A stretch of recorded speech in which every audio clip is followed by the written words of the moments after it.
God, I don't know where I start with that. But let me first thank the Lucchino family for supporting this keynote speech. You know, I'm honored to be the first Lucchino speaker to be at this podium at this symposium. And with a sense, in some ways, that Larry is here beside me. I met him in Boston, and he gave me a tour of the Fenway Park at one point. He had a vision, and he lived out that vision with Janet Marie Smith, and we're all the better for it, even if we'd like a better team to be playing in it right now. Okay, thank you to the Hall of Fame for your kind invitation for me to be the speaker to open up this 37th annual Cooperstown Symposium on Baseball and American Culture, a daunting topic with, as you heard, a daunting list of people who have tried before me. When I heard the date on which I'd be speaking, I did realize right away that I'd be in Cooperstown to celebrate my 75th birthday, which as a texter let me know today is a diamond jubilee. So, you know, it was meant to be. The home of the diamond, and here I am on the diamond jubilee. So, let's begin. Oh, okay. My sex discrimination case against Major League Baseball was never about ball players' nudity. Nor was it about my morality. Even though most of the male sports writers in the 1970s wanted people to think it was. I saw writers and commentators pit what Commissioner Bowie Kuhn liked to call the ball players' sexual privacy. I never quite knew what he meant by saying that. Against what these men claimed to be my immorality for wanting equal access, equal treatment with baseball's locker rooms, which is where the interviews took place. So in order to do my job, I actually had to be there. Note they called me a deprived woman. They meant many things by that.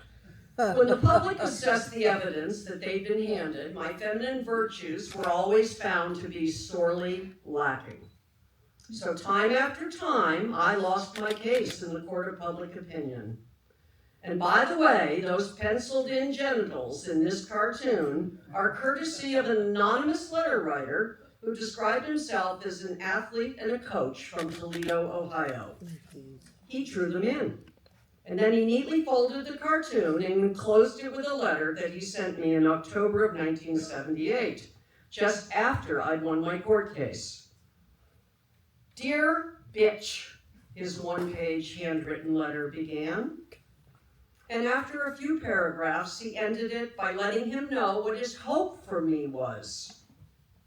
I hope some male in his locker room gets you in a corner and gives it to you.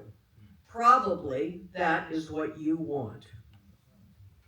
Fortunately for me, my fight for equal access was judged in a court of law, where I had the U.S. Constitution on my side.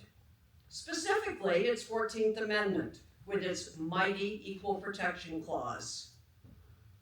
This amendment, added soon after the Civil War, was designed to ensure equal treatment under the law for former slaves and free Negroes who experienced racial discrimination.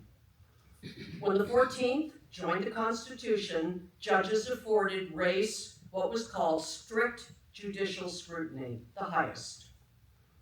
A century later, in the 1970s, then attorney Ruth Bader Ginsburg strategically argued a series of sex discrimination cases in the Supreme Court. Her goal? To uplift gender scrutiny when a court case involved discrimination. In 1976, in a case revolving around the age at which young male and female college students could purchase low-alcohol beer, RBJ's persistent efforts paid off when she convinced the justices to adopt a, quote, new intermediate standard of scrutiny for sex-based equal protection claims. Now, women could fight discrimination with our equal protection established under the 14th Amendment. All of this happened just in time for Ludtke v. Kuhn to be heard in federal court by a judge who had represented numerous plaintiffs whose rights were obliterated by Jim Crow segregation in the South. The lower picture shows my judge when she was a lawyer representing James Meredith, who she managed to get enrolled in the flagship University of Mississippi. No one thought she could do it. That's her with James Meredith. Those hard-won victories, including enrolling James Meredith in the University of Mississippi, had instilled in her an enduring respect for this amendment's purpose and power. This civil rights attorney, who became a federal district court judge, was Constance Baker Motley, who for far too long has been a hidden figure in our American story. One reason I wrote my book I did, to intertwine the stories of Constance Baker Motley's fights for civil rights with my fight for gender rights under the 14th Amendment. She was the first Black woman to argue a case before the Supreme Court and went on to argue 9 more cases before those 9 justices, winning all but one, and that decision the justices later overturned themselves. In 1966, President Lyndon Johnson nominated her to be the first Black woman ever to serve as a federal judge. And after a tough confirmation fight in which the segregationist chair of the Judiciary Committee, just happened to be the senior senator from Mississippi, did all he could to derail her nomination, but yet she became a judge. And a dozen years later, in January of 1978, when the clerk of the Southern District Court in Lower Manhattan reached in to the court's old wooden box that you see there and pulled out from the cards that he put in there with every available judge's name on them, the card that read Constance Baker Motley. It's a little odd because at that time, Judge Motley was still the only woman judge who had ever served on the Southern District Court of Manhattan. And it is our nation's mother court. So that's a damn long time. And my case against Bowie Kuhn would be the first time that she would decide a sex discrimination case. The 14th Amendment, that amendment that some current elected officials are rallying Americans to try to get rid of today, proved the beating heart of her decision. But before Judge Motley would hear my case in her courtroom, the Court of Public Opinion had its turn rendering its verdict. As it was, the predominantly male sporting press presented its case against me, and back then the men owned the mics, and they drew the cartoons. They also wrote the comedy sketches that were broadcast on late TV. And yes, O.J. Simpson was hosting Saturday Night Live on the night they did the sketch about my case in February of 1978, and that's Betty White with Johnny Carson on The Tonight Show. Nearly all of my case's media coverage was saturated with mocking words, as Bill mentioned, suffused with a demeaning tone and meant to provoke giggles at my expense. There were 2 phrases that rarely, if ever, appeared in stories about me and my case: equal access and equal rights. Both notions were expendable for the men opining on my legal case. Apparently, they were so certain of the righteousness of their view that not one of them bothered to show up in the courtroom to actually hear my case being argued before Judge Motley. Why bother? They knew the story they had to tell. The media floodgates opened immediately after my case was filed on December 29, 1977. That was after the Associated Press sent its story out over the wire service. And that night, it turned out I was at a Broadway play with my parents. And we were shocked when the 2 couples sitting behind us were talking about me. So I wrote this little scene into my book.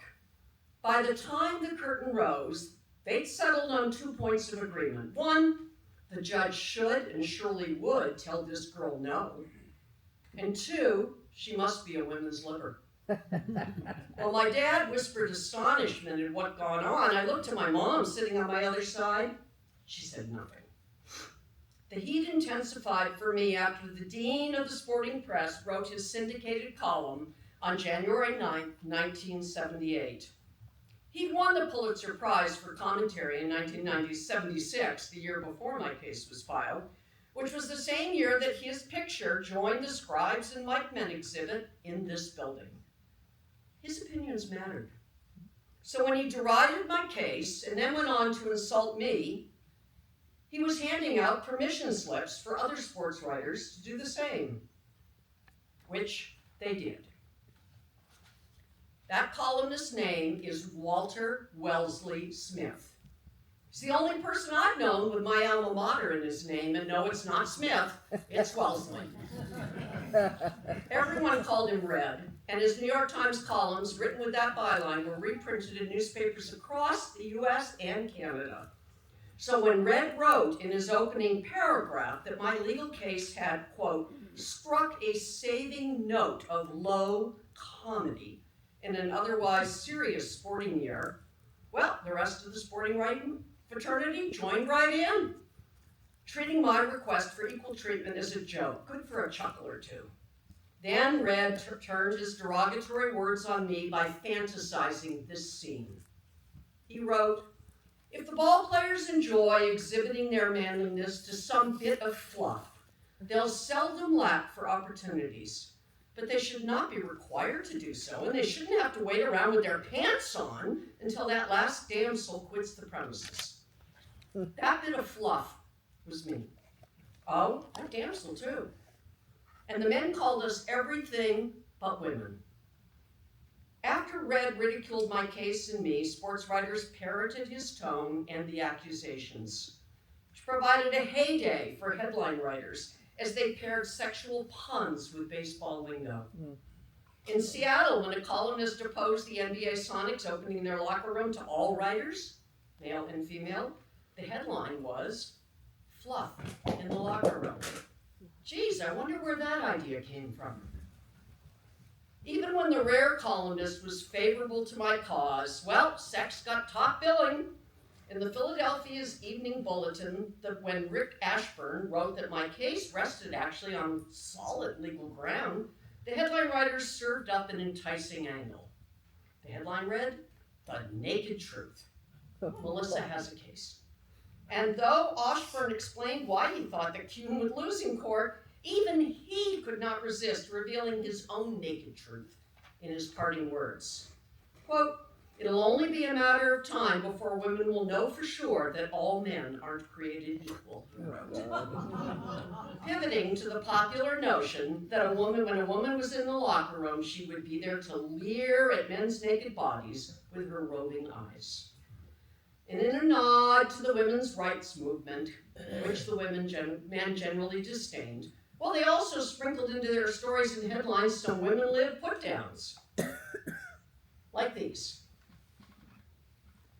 And the sports writers implied all sorts of things. You can read from Doug Bradford's column in Detroit at There, where he says, "I can only wonder if the highly reputable Melissa accepted any of the various invitations, mostly for drinking and carousing, from the Tigers." The outflow of clickbait, chock full of innuendo, not surprisingly led the American public to declare me unfit, maybe a bit unhinged, and to deem my legal case absurd. All of which necessitated my lawyer, F.A.O. Schwartz Jr., yes, the toy store guy, to reassure me that these characterizations would be irrelevant to a judge weighing the legal merits of my case.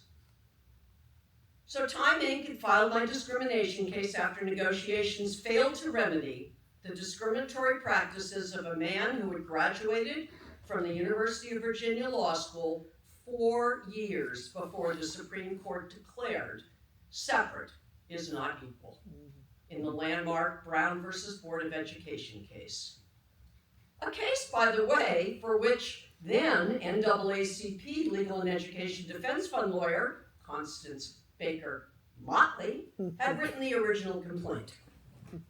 Upon his graduation, a white shoe Manhattan law firm hired this promising young man, who was soon chosen to represent the National League, a job he held until the team owners chose him to be the commissioner of Major League Baseball in February of 1969. I was a senior in high school. His name was Bowie Kuhn. Like his predecessors and his successors, Kuhn ruled baseball with the divine right granted to all men who hold this position. Once anointed, he was the sole authority in determining what is and what isn't in the best interest of the game. And according to Kuhn, permitting me to do my job wasn't. But as we are going to discover, it was not the ball player's modesty that compelled Kuhn to act. How do we know this? We know because whenever ball players were asked to vote on women writers working alongside their male peers in the locker rooms, the majority of them voted to let us in. Actually, it was Kuhn's modesty, enabled by his autocracy, that had me banned from the only place that Major League Baseball told the sports writers to go to interview the players, the managers, and the coaches. As luck would have it, we don't need to guess at how Kuhn felt about being undressed or even partially clothed. For his views on this topic were displayed on the pages of Sports Illustrated magazine 3 years before he ignited our squabble. It was then that my colleague, Frank DeFord, profiled the 3 commissioners and 1 president of America's then 4 major sports leagues. Frank concluded each interview by asking each man what he had slept in. And here's how 3 of the men replied. I'll let you take that in yourself for a moment. So we understand most of them slept in the nude most of the time, except when grandchildren were around. Then DeFord wrote about the defendant in my case.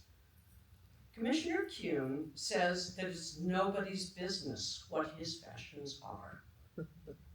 Years later, in his memoir, DeFord contrasted Campbell's easygoing reply with Kuhn's frigid response. Quote, old Campbell in particular was tickled pink to let the hockey world know that its czar slept bare ass naked. But Bowie Kuhn, he was beside himself with indignation that I had dared make such a raw personal inquiry. He flat out refused to answer the question about what he slept in, and he took me to task for prying. Ford deadpanned, I assumed he must have slept in a stuffed shirt. My request for equal access had nothing to do with my supposed roving eyes. Yet, you'd never have known this by what was said about them. The writers had me oogling and peering and leering, implying lascivious intent. Focusing on our eyes was their way of alerting Americans to the real reason that I and any other woman wanted to be in a baseball locker room, to see men naked. And why not? After all, the players supposedly had images of naked women's bodies on locker room walls, so why wouldn't we want to look at theirs? Okay, let's pause for a moment and just take a breath. As I look out at us today, I see what I usually see at baseball events. A sea of men in which a few women's heads are bobbing up and down. And while I haven't polled the women who are in attendance today, I'm hoping they're going to permit me to paint our truth with a broad brushstroke. So here I go, ladies, sharing our little secret.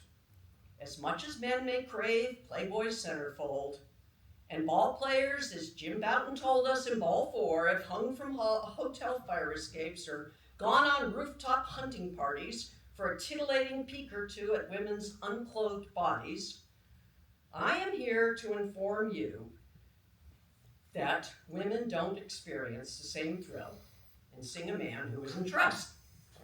Instinctively, in fact, we'll look away if we even catch a glimpse of a naked man heading our way. And if a fellow player thinks it's funny to pull a towel off another player when he's talking to a woman writer, well, that is the moment when our narrow, vertical notebooks come in handy. As you will see, rapidly moving those notebooks so as to create a shield between our eyes and the men's lower half. But hey, all of us should be comforted by recalling how quickly Kuhn acted to put a stop to Boughton sharing those naughty escapades. For as long as he played baseball, Bowie told him, Boughton had to keep those stories to himself. Well, Bowie acted even faster to stop me from doing my job. Soon after being informed that I'd been given the locker room green light by the 1977 World Series teams, the Yankees and the Dodgers, he rescinded their permissions before I could walk to either door. Kuhn had his media director ban me in the middle of game one, informing me that despite my press credential granting me clubhouse access and the team's okay with me working there, he was the boss and he was overruling his players, rescinding whatever permission I had garnered, forbidding me from entering either team's locker room for the entire World Series, and for good measure, his edict, I was told, would last forever. Or at least as long as he was commissioner, which wasn't promising, since he was young and relatively new on the job. So as I've said, my World Series run-in with Kuhn was never about nudity, even if he pretended it was. Nor was it about my morality or my straying eyes, even if the writers said it was. So what was it about? Well, we can boil it down, I think, to a single word: fear. Then let's add two more. Fear of change, which was something that Kuhn talked about. In a speech at Princeton, his alma mater, Kuhn said baseball was, quote, a civil religion to the American people. And as such, there exists, quote, a sacred trust, and nobody has the right to violate that trust and change the game. And to his mind, I was violating that trust and fundamentally changing the game, just by my presence in it. Often, Kuhn spoke about baseball as being a Rip Van Winkle phenomenon. He'd say, I believe in the Rip Van Winkle theory, that a man from 1910 must be able to wake up after being asleep for 70 years, walk into a ballpark, and understand baseball perfectly. In this spirit, he clung hard to baseball's long-held traditions. He cherished the game's constancy, and he pushed back against any disruption, including me. Baseball's men generally feared women, in part, I believe, because they couldn't envision us as colleagues. We were the wives they went home to, the gals they saw on the road. And the game was run by men. Men also chose the stories they tell, and yes, there were plenty of stories they ignored. Just as male political writers overlooked certain stories until women joined them on their bus. In the decades before I arrived, team media directors feared the irreparable harm that even one woman would cause if she joined the writers' ranks. So they reacted as insiders do when they fear change. They exclude the outsiders by depriving them of the conventional points of access that in this case the male writers were granted to cover the game. In 1957, Doris O'Donnell's editor at the Cleveland News thought it would be fun and funny to send his star woman writer on a 4-city East Coast road trip with the Indians. When she arrived at Fenway Park, the men told her she had to stay in the grandstand. They kept her off the field during batting practice, out of the press box during the game, and of course away from the locker room after it.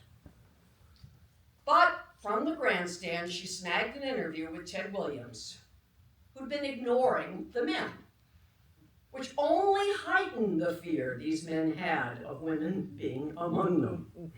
The fear was apparent still in 1978 when our friend Doug Bradford, you remember his earlier accusations, who'd written falsely about me, accepting those invitations to carouse with the Tigers, he complained about me in writing in that same story.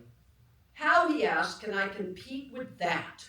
I ruthfully asked Tiger manager Ralph Houck as Melissa's super silhouette faded into the sunset, and I feared the neon lights. But Doris, she didn't miss a beat in writing for her readers back home on May 22nd, 1957. "Those Boston sports writers are sissies," she wrote. "It was a close vote, 5-4, said the Globe sports writer Bob Holbrook. The gallant Mr. Holbrook said after the vote in a trifle lamely, "Well, we couldn't let you in, but how about the other girls on the Boston papers? They wanted to get in a long time ago." She admitted she had fun trying to crash the press box. 15 years later, Diane K. Shaw was assigned to a story at Fenway Park. And when she called the Red Sox PR man, Bill Crowley, he informed her that she'd be given a box seat in the grandstand. So let's call this the Doris treatment with an upgrade. But unlike Doris, Diane asked her male editor and the magazine's male attorney to call Crowley to demand that she be on the field for batting practice and in the press box during the game.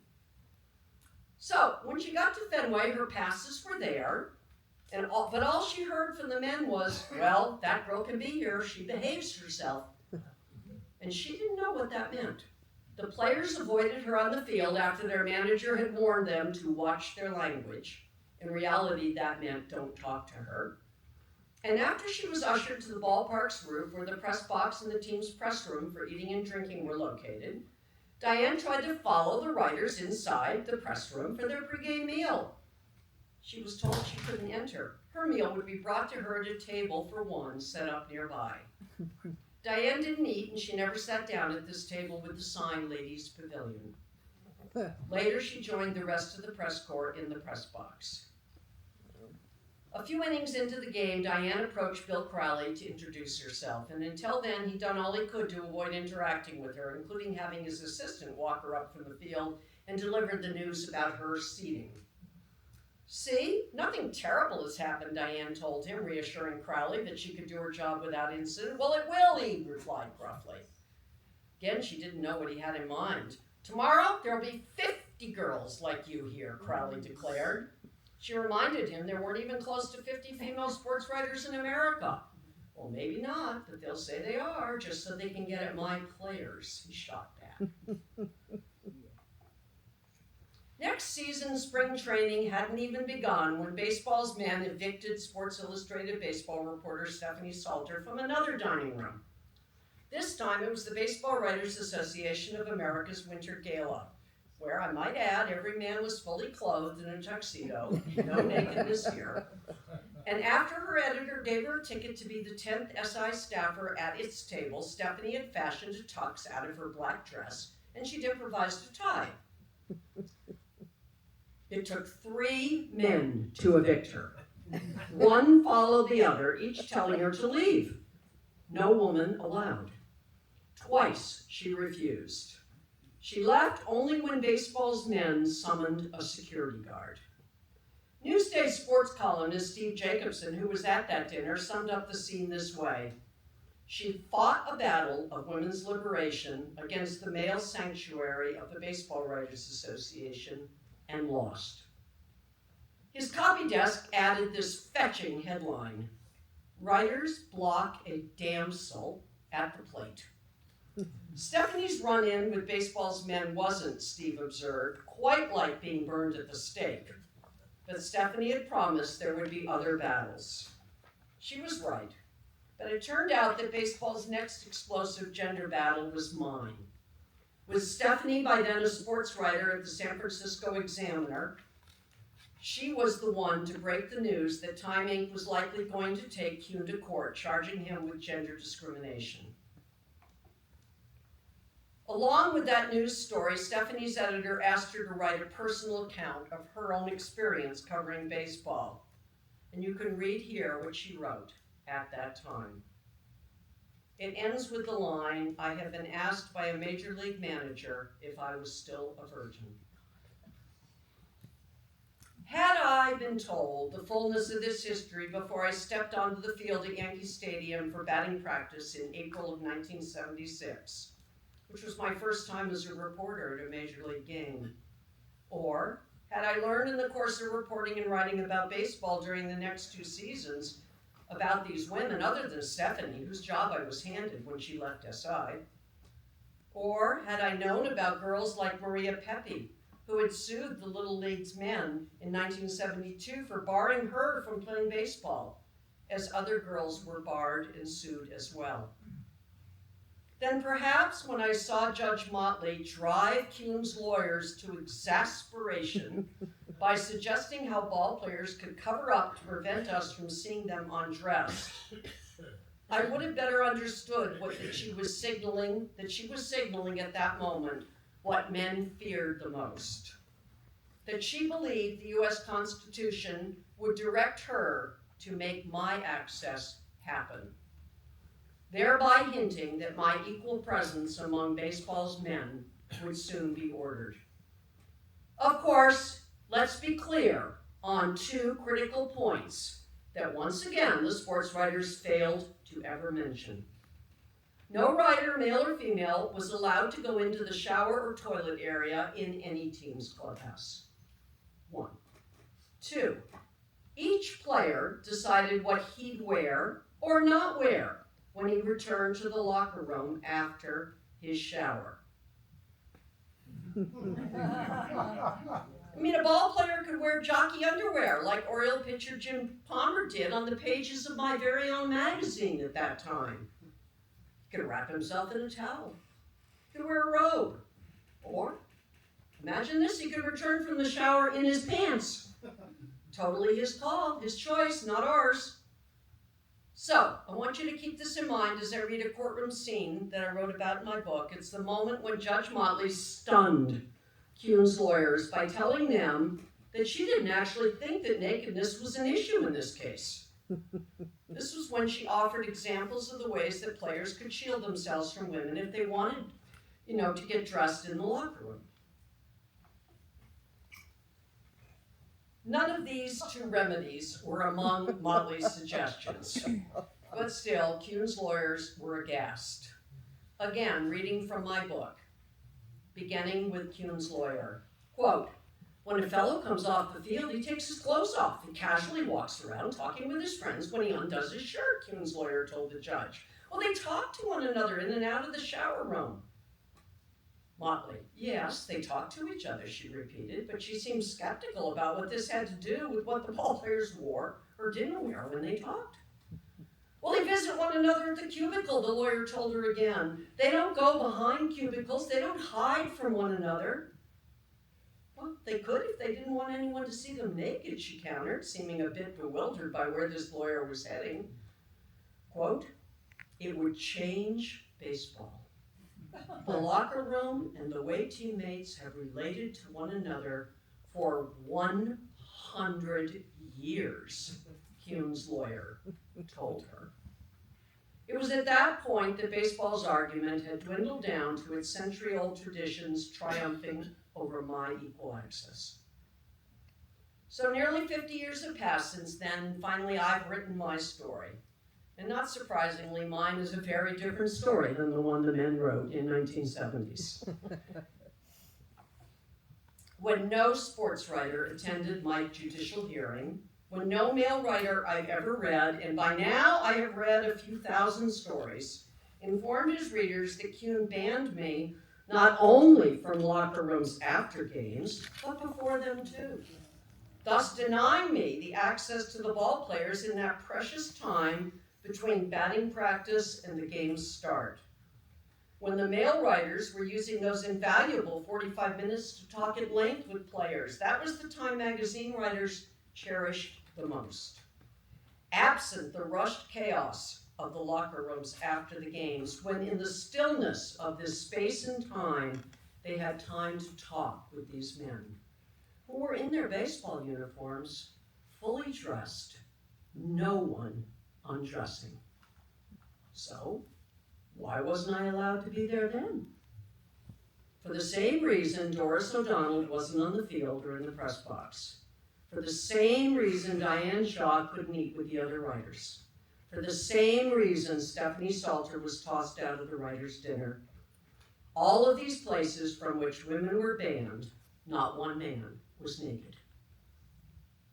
And for the same reason that in the fall of 1976, 1 year before I was banned, I was kicked out of the Bard's room where writers gathered to talk and drink inside Comiskey Park, about which Roger Kahn, who was the writer I was working with at that time, later wrote in his book, It was as though I had brought a harlot into the temple. But Melissa was hardly a harlot, and the press room was hardly a temple. Kuhn banned me because the locker room was the only barrier to treating women equally that baseball had left in 1977. To him, that was a line worth defending. Was I to cross it, there'd be nothing holding women back from covering his game. Maybe someday Bill Crowley's fear would materialize, with 50 girls showing up to get at their players, which, by the way, hasn't happened yet.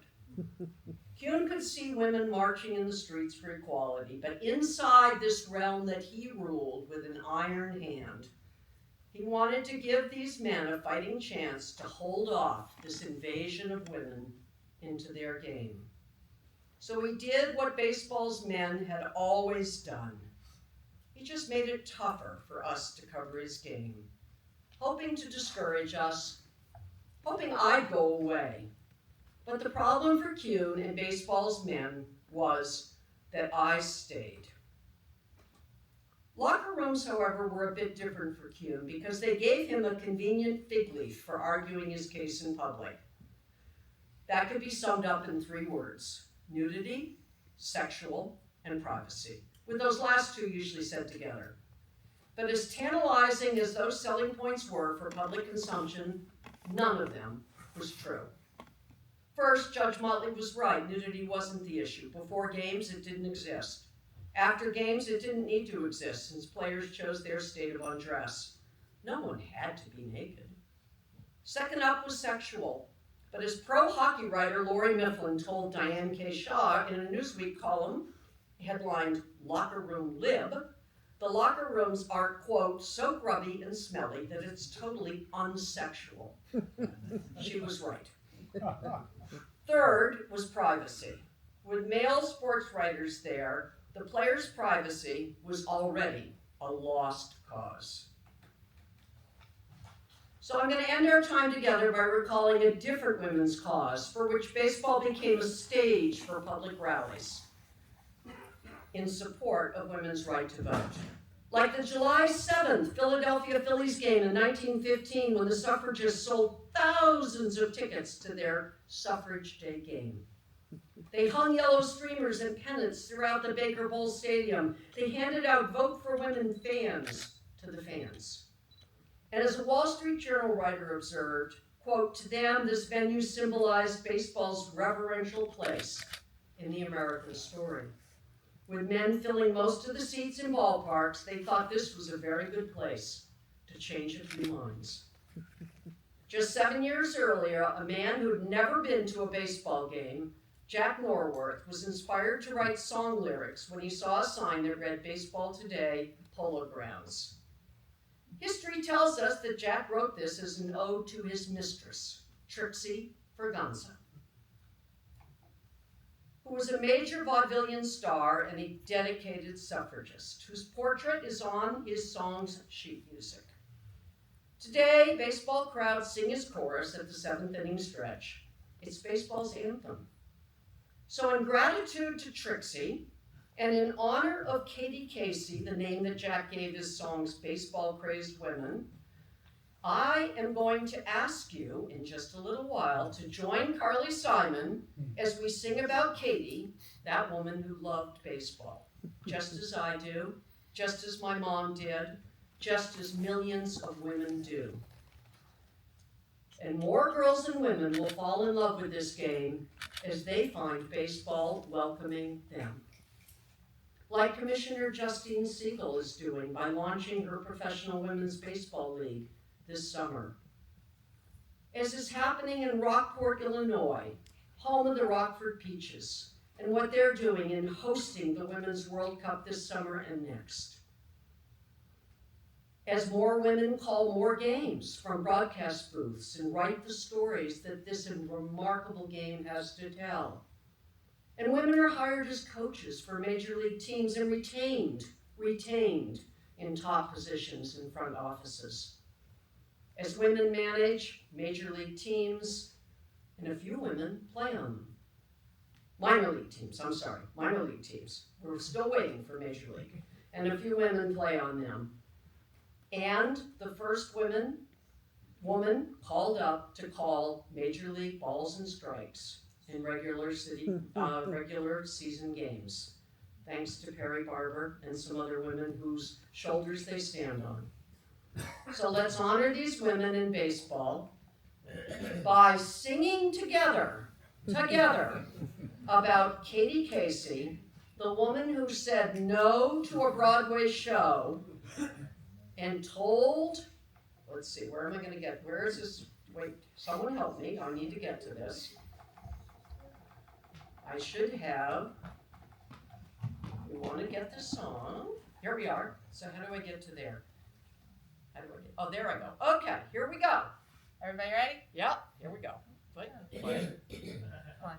Joe might have taken over. Hover again over the microphone button and then go down. And now very quick, there you go. Thanks, Seth. Yep, that's what I'm here for. There we go. Katie Casey was baseball And mad. the chorus. She had the fever and she had it bad. Just to root for the hometown crew. Every cent that Katie spent. On one Saturday, her young beau called to see if she'd like to go to see a show. But Miss Kate said no. I'll tell you what you can do. All right, everyone. Take me out to the ball game. Take me out with the crowd. Buy me some peanuts and Cracker Jacks. I don't care if I ever get back, 'cause it's root for the home team. If they don't win, it's a shame, 'cause it's 1, 2, 3 strikes, you're out at the old ball game. Okay, that's it, folks.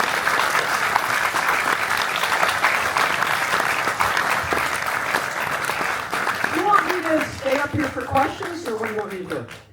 Okay. It's already 1:52, everybody, so I'm sorry. What? We're gonna do. What did I do? Too late. No, you're good. You're good. So we'll have just 10 minutes for questions, but she's here all week. You can find her. I don't think she will hide. No. So, you go ahead and call on whoever you want. Okay, if anyone has a question, I don't know, I don't see any hands yet. Let's Oh, see. come on, you never. I don't know, go ahead. Yep. So a comment before a question, and this is too directive. Can we scroll back to Bowie Kuhn Yes, at the ballpark? yes, we can. And may I double check my vision on this? Okay, why, you don't think it's him? That's it. He's holding his wiener in his left hand. That's right. I apologize for irreverence.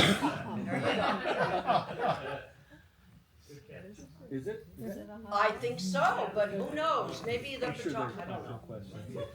I'm not going there with where which hand he held his wiener in. I'm not going there, Or okay? hot dog. I mean. Hot dog, yes. Okay, Now that women's sports Yep. are becoming more popular, do we have the same problem? there was never a problem, by the way, but go ahead. Yeah, I was gonna say men in the women's locker room. No, because it was never a question. I never went to court because I wanted to go in the locker room. I went to court because I was seeking equal access. Right. It was up to baseball to figure out where the interviews took place. If the judge ruled as she did, they could say that no one could be in the locker room and that they would do all the interviews outside of it. So anyone who watches the WNBA will see that they do all of their interviews in a conference room afterwards with all the press available. Many of the men brought that up in their columns and their sports stories during that time, but none of them actually understood, again, what the case was about. They always wanted it to just be about access to the locker room. Now, a judge could never tell a private organization like baseball they had to let me in the locker room. She could rule on a constitutional question of equal protection. That's what we were there for, was equal access. So during that time, the men constantly said, well, I want to go into the locker room and see Chrissy Everett naked. That was their favorite one to do. There wasn't a story that didn't have that reference in it. Well, had they actually understood the lawsuit, but of course none of them even came to hear the argument, it would have been that there was complete equal access to Chrissy Everett because all interviews with tennis players took place outside of the locker room. So everyone had equal access to the women who were playing that sport. So it is totally up to each sport to determine how they handle it. And then all the law says, based on this decision, is that it has to be equal for all people who are credentialed to do it. So the onus is on the teams and the leagues to figure out how to do it, not in punishing people who are, not part of their fraternity at that time. And that's what Kuhn did. The idea that this is a law school graduate from the University of Virginia, alive at the time that the landmark unanimous decision comes down that separate is not equal, and he still is sending his lawyers at a considerable expense to court to argue in front of a judge who argued more cases before the Supreme Court on the 14th Amendment than anyone else, that, separate can be equal. He can treat us separately and differently, and that can be equal, was, kind of rather insane. So, anyway, he lost. If I recall In case I didn't make that clear. If I recall correctly, the Motley decision said either bar all the reporters or let all the reporters in, man or woman. Did it surprise you that they didn't take the position of, okay, we're gonna bar everyone for 10 minutes or 15 minutes? Oh, they tried that one night, and you would never imagine how much whining, crying, and shouting you would hear from the men in that 10 minutes. I don't think that I've ever heard more in 10 minutes of time. They complained. I mean, I've been kept out for 2 years. In 10 minutes, they couldn't wait. And so the minute that happened, of course, baseball gave in and said, we can't have the men crying or whining or being upset. So they just opened the doors. I mean, that was an easy one for them. Yes, of course they tried that, but it didn't succeed because the men realized that, oh my God, they were missing something. Well, it didn't, that I was missing something for 2 years. A lot more than 10 minutes, never seemed to occur to them. So if you feel a little facetious here, I am, because it was just really astonishing to see. And I was there in the line that night watching this happen in front of me. I stayed quiet, I just watched them, and it was ridiculous. It was ridiculous. So anyway, it changed quickly. Well, first of all, thank you for the great presentation and for your work over the years and Thank you. getting equal access to women writers. So often, in my understanding, a lot of these Supreme Court cases, there were, even after the decision, there's resistance. So can you talk about, was there continued resistance aside from? Oh yeah, there was total continued resistance, and it never went to the Supreme Court, by the way. Baseball appealed it. It went to a summary judges, 3 judges from the appellate court in the Second Circuit heard the case, and they, 3 white men, unanimously supported the decision of the black woman district court judge. And at that point, Kuhn realized that he just couldn't take it any further. So he actually backed away from it and paid our expenses for the case, et cetera, and he dropped it. But that did not mean that he made an effort to make his teams change their policies. Because the district court decision stood, it only applied to Yankee Stadium, which is where I was banned.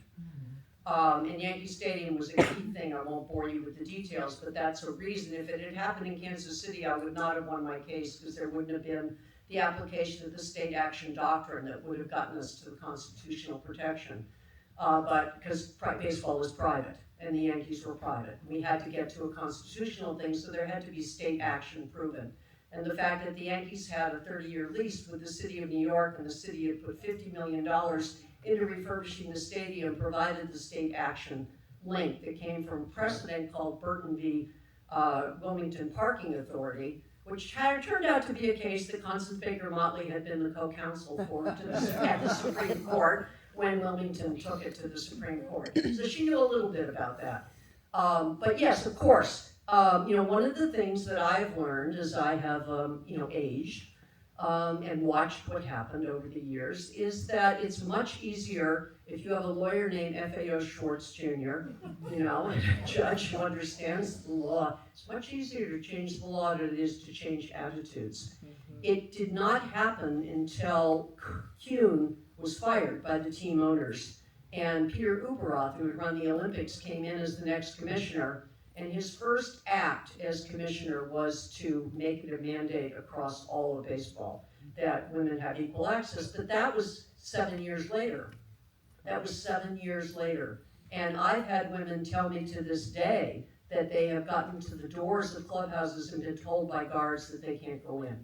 So yes, the attitudes, and you know, just on a sort of more broad-ranging thing, I think one could argue, or at least I would argue it with you if you wanted to have this conversation, that we have entered a period in which misogyny is rearing its head in a way that basically didn't exist when I was there. I mean, I thought I had it bad, but I'll tell you, the women today who do this job, who have to live on social media, I mean, they receive death threats, they're still sexually objectified, they're told they don't want to hear their voices, and sometimes their home addresses are given. I mean, literally women have had to leave doing this job. I mean, come on, you know, because they have literally been driven out of it by the misogyny that they have to deal with in this job. So, no, I mean, the attitudes are still there. It's not like they've gone away because, you know, we've seen ripple, right?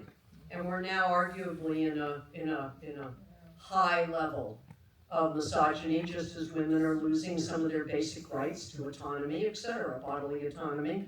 So it's a tough time. It's a tough time. The law holds, but the attitudes are still to be dealt with.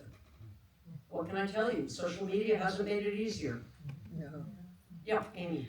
You mentioned that a lot of the players didn't care. They took votes and they didn't mind if you were in there. Did the attitudes change in any way, or did they comment to you after the lawsuit? The players, in terms of taking votes, yeah, I mean, you know, or a comment to me, no, very few of them made reference to me about what they felt one way or the other, but I do know that on record they took votes. The 1976 Yankees took a vote that no one knew about until we had discovery in my legal case, and we found the documents in the commissioner's papers that noted that the Yankees had actually voted in the middle of 1976 to allow women writers to go in. And the commissioner quashed it immediately and wrote a memo saying, we cannot let this happen, and he had assigned his media director to checking in with the teams to see if any woman was coming to cover them, and he wanted to be alerted at any moment that a woman was asking for permission. Because in 1975, when the NHL and the NBA provided equal access, he put this in his desk drawer, his policy, that he was just waiting to take out when the moment arrived, and that arrived in 77. But no, he was, well, I hope you got a sense in my speech. He was a fairly conservative man. You know, many people describe him as having maybe a pole up his spine. You know, I think Frank DeFord captured him fairly well, to tell you the truth. You know, did he sleep in a stuffed shirt? So he drove this whole thing. The players didn't drive it. Of course, on every team, there were players. And Claire Smith, who's the only woman who's in the writer's wing, and I was here gratefully to see her brought into that writer's wing in 2017, but she remains the only one.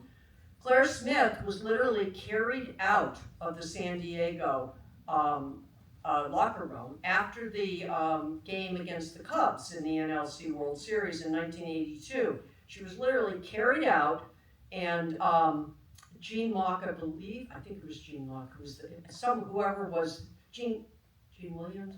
Okay, whoever the manager was on the side of her not coming in. Now, I will say that Claire Smith is a black woman, and there were also some cute Ku Klux Klan or John Birchers on that team. But anyway, she was literally carried out, put in the hallway, deposited, and she was on deadline for the New York Times. This was in '82. And she was crying, you know, in the hallway, and Henry Hecht, who wrote for the New York Post, came along, and he saw her crying and said, Claire, what's going on? And she said, you know, I can't get in, I have to write a story, I have to file. And he said, just tell me, who do you want me to go get for you? Who do you want? And she said, please just go get Steve Garvey. She knew Steve very well from the Dodgers. He was now on the San Diego team. Steve Garvey came out, he said, Claire, you gotta stop crying. I will get you anything you want from any player you want. I will go in and out, whatever you need, I will get you. And he did that for her that night. And it was, soon after that, a couple years later, they finally opened them all up and that didn't happen. But there's Claire Smith who's sitting in this hall who that happened to in 1982. So, there you are. Okay, that's it. That's it. Okay, everybody. So round of applause for